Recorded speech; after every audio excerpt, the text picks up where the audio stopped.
এখন বলছে শওকত মোল্লার কথা শুনলে কুল্লি ফেলে, কিন্তু কুল্লিটা যখন গিলেছিল তখন কেমন লেগেছিল। এতই যদি মুসলমানদের ভেতা হলে রক্ষা করতে হলে বিনা পয়সায় জলসা করে দাও না, বিনা পয়সায় ইসলামকে প্রচার করো না, বিনা পয়সায় ভাঁড় এসে এখানে রাজনৈতিক ওয়াজ বাদ দিয়ে ইসলামিক ওয়াজ করো না।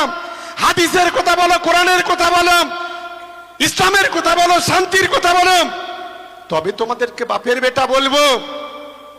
গরিব মানুষের পকেট কাটো। 1 ঘন্টা আসবে 50,000 টাকা বিল, বাপরে বাপ। এই যে লাস্টে করে যিনি নেমেছেন আমাদের সুবিধাভোগী বাবা, এই সুবিধাভোগী বাবার 5টা সমর্থক ওখানে নেই। আপনাদের এই ভাঁড় কানিয়ার লোক এদিকে সেদিকে লোক গিয়ে ওখানে ভিড় করে। এখন আর খুব একটা খদ্দের হচ্ছে না, নাকি 4 দোকানে গিয়ে বসে থাকে। আবার কেউ কেউ বলছে বলে ক্যানিয়ে দাঁড়াবো। দেখো অবস্থাটা বোঝো, ক্যানিয়ে দাঁড়াবার শখ জাগছে। আমি আজকে চালতাবিড়িয়ার এত তৃণমূল কংগ্রেসের কর্মীরা ভাই বোনেরা আছে, আচ্ছা ক্যানিয়ে ভাঁড়ে দাঁড়াও, কোনো আপত্তি নেই। যদি একজন করে যদি শখ না হয়, দুজন করে দাঁড়াও। ওই একজন খিস্তি বাবা আছে, একজন সুবিধাভোগী বাবা আছে, একজন হিটলার বাবা আছে, আর আরেকজন হচ্ছে ধর্ষক বাবা আছে। 4 বাবা দুজন করে দাঁড়িয়ে যাও।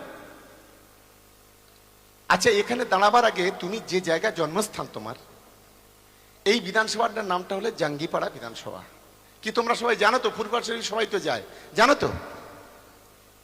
আচ্ছা আমি ক্যানিয়ের বিধায়ক, আমি ক্যানিয়ে জিততে পারলাম না, যদি ভাঁড়ে এসে চালতাবিড়িয়া বড় বড় কথা বলি, আমাকে তো সামনে কেউ বলবে না, পেছনে বলবে শালার দুটো চড়মাতি বালি, তবে ঠিক হয়। ওখানে নিজের এলাকায় জিততে পারে না, এখানে যে বড় বড় কথা বলছে। তা আমি বলছি বাবা, এই 4 জন একটা ভাগ করে নাও। তুমি প্রথম, যদি আজকে চালতাবিড়িয়া দাঁড়িয়ে বলে যাচ্ছি, নিজের জন্মস্থান যদি তুমি জিততে পারো, আমি বলছি এখান থেকে 1 কিলোমিটার রাস্তা নাগঘোষাকে আমি চলে যাব, জীবনে কোনোদিন আর রাজনীতি করব না। গায়ে মানে না, আপনি বলুন, নিজের বুথে জিততে পারে না, নিজের অঞ্চলে জিততে পারে না, নিজের ব্লকে জিততে পারে না, নিজের বিধানসভা জিততে পারে না। আমাকে কোনো একজন বলছিল, ফুরফুরা শরীফতে দেখলাম একটা টিম চলে এসছে, বলছে দাদা এই যে লাস্টে করে যিনি নেমেছেন আমাদের সুবিধাভোগী বাবা, এই সুবিধাভোগী বাবার 5টা সমর্থক ওখানে নেই। আপনাদের এই ভাঁড় কানিয়ার লোক এদিকে সেদিকে লোক গিয়ে ওখানে ভিড় করে। এখন আর খুব একটা খদ্দের হচ্ছে না, নাকি 4 দোকানে গিয়ে বসে থাকে। মমতা বন্দ্যোপাধ্যায়কে 5 বছর ধরে, 15 বছর ধরে ব্ল্যাকমেল করেছে।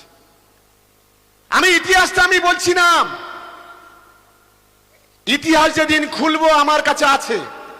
আমি অত ছোট লোক নই। আপনারা কোন পীরজাদাকে মামাসি তুলে গালাগালি করতে শুনেছেন?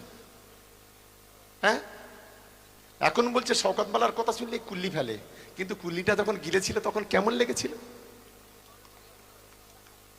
তখন তো অসুবিধে নেই। যখন এই ভাঁড়ের মাটিতে দাঁড়িয়ে বলেছিলে শওকত মোল্লা একা কাপি হয় এদের কজনের, এই আমার ভাইপোরা কুলাঙ্গার, কি ঠিক বলছি তো নাকি? শুনেছ তো? ওই তখন তো খুব অসুবিধা হয়নি। আমি ভাঁড়ের মানুষের কাছে একটা, তা আপনাদের ছোট ভাই হিসেবে একটা জিনিস অনুরোধ করব। আমি দিদিকে বলেছি দিদি, আর আমার নেতা অভিষেক বন্দ্যোপাধ্যায়কে বলেছি, যে ওই 3-4টে ভণ্ড যা ভণ্ডামি করছে, আমি হাম কাপি হয়, আমি একাই ওদের জন্য যথেষ্ট। তোমাদের এখানে কিছু করতে হবে না। এটা ভাঁড় তৃণমূল কংগ্রেসের উপর আপনি ছেড়ে দিন, এটা আমরা ওখান থেকে বুঝে নেব।